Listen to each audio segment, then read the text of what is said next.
Guys একটা খুব important বার্তা দেওয়ার আছে আমার আজকে। তো আমাদের হিরো মানে আমাদের শিবা, যে আমাদের সাথে ভিডিও বানায়, প্রত্যেকদিন আসে ভিডিও বানাতে।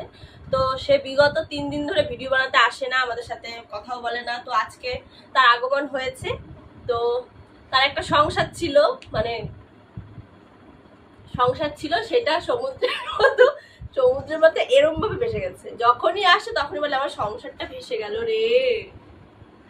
বেচারা দুঃখে ওখানে বসে আছে, আর আমি ব্যাকগ্রাউন্ডে গান গান করছিলাম, চোখের জলে ভাসিয়ে দিল মনের ঠিকানা।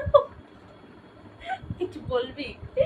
এই যে বেদনাময় ছেলেটা একটু আগে আসলো আমাদের বাড়িতে।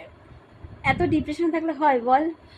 আমাদের তো ব্রেকআপ হয় বা কিছু হয় আবার ঠিক হয়ে যায়, তো সেরকমই হবে। শোন না, এত ডিপ্রেশনে ছিল, তার জন্য সেই সকালবেলা একবার এসেছিল আমাদের বাড়িতে, তো ভিডিওর কথা তো বললো না, বলেনি। তো এক দুপুর ঘুমালো, বিকালবেলা ওকে ডাকতে গেলাম, ওকে পেলাম না, পূজার আমি গেছিলাম। এত ডিপ্রেশন। তো অনেকদিন হয়েছে মানে ভিডিও করা হয় না বল? অনেকদিন হয়ে গেছে, 3-4 দিন হয়ে গেছে আমরা ভিডিও বানাইও না, ছাড়িও না, কিছুই না।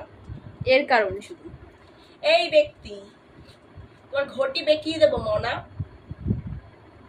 ওই এতটা ডিপ্রেশনে কিছু বলতেও পারছি না গাইস।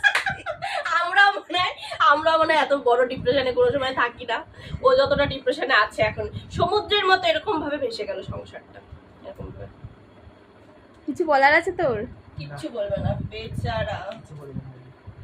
তো একটাই বার্তা দেওয়ার আছে, যার সাথে যা হয়ে গেছে তো সেটা তো বলা সম্ভব না ক্যামেরার সামনে সব কথা। তো সে যদি ভিডিওটা দেখে তাহলে খুব ভালো হতো আর কি। দুঃখে আছে, বেদনায় আছে বেচারা, আমাদের সাথে আমাদের কান্না করতেও পারছে। ভেসে গেল রে সংসারটা, ভেসে গেল রে। so